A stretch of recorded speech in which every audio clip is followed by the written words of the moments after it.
Part 2. Yes. How a Nigerian teenager set the record straight with a white South I African. think, is it Mr. Trevelyan? Is in British history. Oh, That's far Mr. better George than... Trevelyan knows nothing then, and I'll say that. Because it so happens that these penniless whites, as you call them, didn't come out because they didn't have homes or because of any kind of persecution. They were sent out as officials of the Dutch East India Company to establish a refreshment station for ships passing around passing around the bottom of the Cape, just as the Dutch settlers were sent out to America by the Dutch West India Company to settle and to make a refreshment station here. Now, I think if you had to turn around to those Dutch settlers who came out and said that they came out because they were penniless, they'd be just as indignant as I am. And as you say that the white settlers came and pushed the Bantu back, Yes. It's a fact that the whites It's a fact. went into the interior of Africa and didn't come into contact never even saw a Bantu until 1795, which was practically 100 years, more than 100 years after they had arrived in South Africa. How did you have the Zulu War? What brought it about? The Zulus had already, by the time, I think you must have a look at a map. Zululand is very far from the Cape where these people arrived. And in 100 years, within 100 years, after the arrival of the white settlers, the Zulus had by that time, the Zulus are a part of the Bantu group, had already come down to Natal. And then you got the two groups, the one coming from the north, the one coming from the south, and they met. And that's where you get the Zulu War. It was not even a clash in the century, I think, in it. It was even the British. It was a clash. The British in their benevolence, or in fact in their, because they've seen the facts that this thing is not good, they even were exercising a tempering force upon the people. Boniface, just to make things more complicated for you and Susan, I've heard a third interpretation of this, which might settle it. That was the fact that the Bantu were a migratory people. And that it may be true that at some point when the whites came in, there weren't any Bantus there because they were migrating somewhere else. But look, this is all past history now. I'd like to hear something from Mesfin and Amelia on their interpretation of South African history, but almost rather. Let's bring it up to the present, can't we? Yes, we'll bring it up. Well, come back just a minute, Sue, to your violent prejudices against the press because they're misrepresenting what goes on in South Africa. Do you want to clarify that a bit? Yes, I would. Will you? No. Well, I know one outstanding example of misrepresentation. We read in an American, I think it was a magazine, I won't give the name, although I could very easily. This journalist quoted Dr. D.F. Malan, who is an ex-Prime Minister of South Africa, as saying, and I quote, "The Negro does not need a home. He can sleep under a tree." Well, not only is this absolutely fictitious, but he forgot to mention the fact that brick and concrete trees, known to most people as houses, are costing thousands, millions of dollars of the white taxpayers' money annually. What did you say? I didn't get the point. You said what houses? Well, you see, this journalist said that Dr. Yes, Malan... I got that point. You say what houses costing the government millions of dollars? What houses? Concrete and brick and cement houses for the Bantu people. But these are the Bantus that are working for you in the factories. How did you get the money? They got the money, they mined the gold, got the gold, and you sold the gold outside. You got the money and you say the money is yours. You can't do that. That's a contradiction, Look, please. We came along. We bought the machinery. We developed the mines. From where did you get the machinery from the mines in Johannesburg? Do you own the mines? We got our machinery. We got our machinery from Great Britain.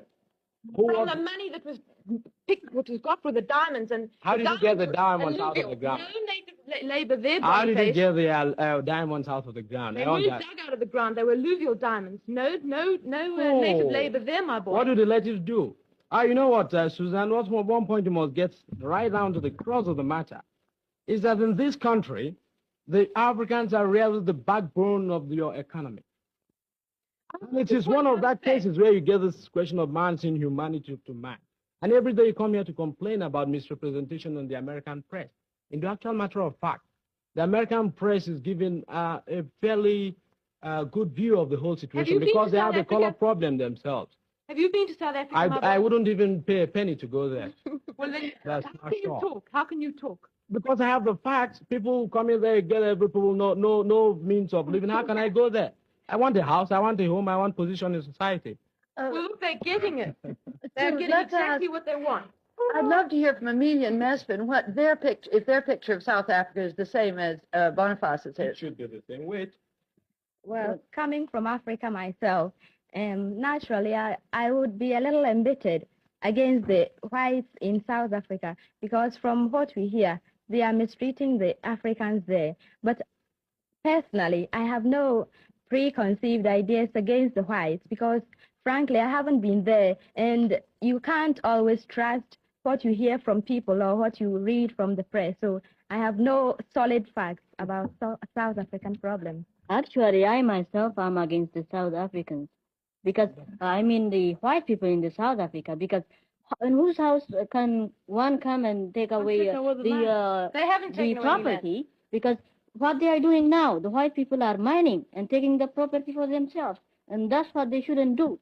Because the native people who are living there, they should have what is the property of theirs. Well, actually, before I came from Ethiopia, I was reading about this in the press, and they were pretty hot about it. They were against the white people. The same thing could happen to them, of course. On this oppression business, if you say the Bantu in South Africa are oppressed, how do you account for this fact? That every year, regularly, hundreds of thousands of Bantu and Negroes from other territories adjoining South Africa, such as Portuguese, East Africa, etc., are invading our country illegally in spite of the law. We've gone. Are they coming for oppression? They know what goes on in South Africa, and they come back year and year again. Those who have worked in South Africa and have been sent back, come back. Are they coming back to seek oppression?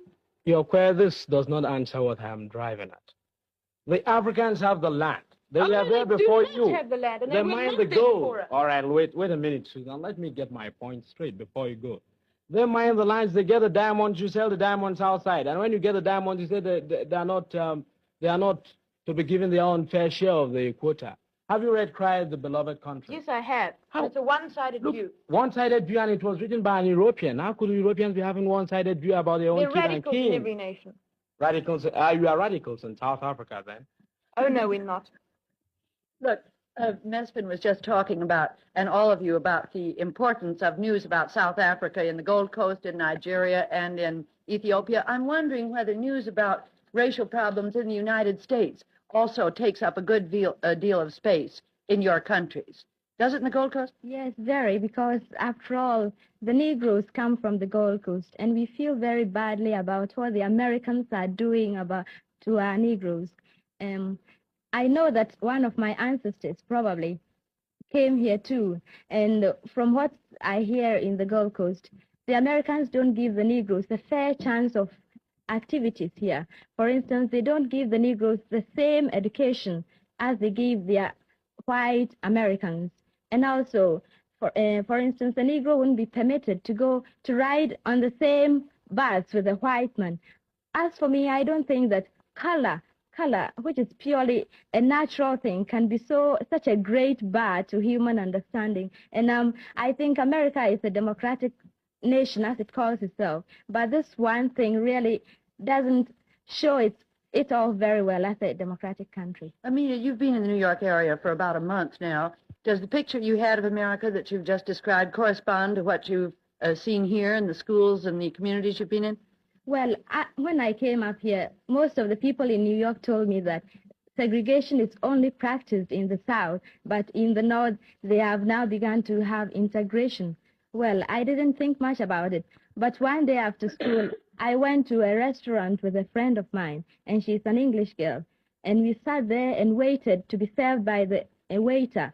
Well, the waiter just came around, looked at us and passed us and went around serving others who came in after us. Well, I knew at once what he was doing, but my friend didn't know it. So she walked up to the waiter and said, "Well, we've been waiting here so long, won't you serve us?" The waiter just looked at her hard and then looked back at me. And then I told the girl that we better leave the restaurant because I understood it. But the girl was shocked, but I wasn't surprised because that was what I was expecting to find. And How about Americans. you, Mesfin? Well, in my country... No, I mean your experience with segregation here. Have you had any? Well, when I came to America, I was in Dwight Morrow High School, and I went for a haircut in the city. I looked up for a barber shop. I went there and told me they were busy. I went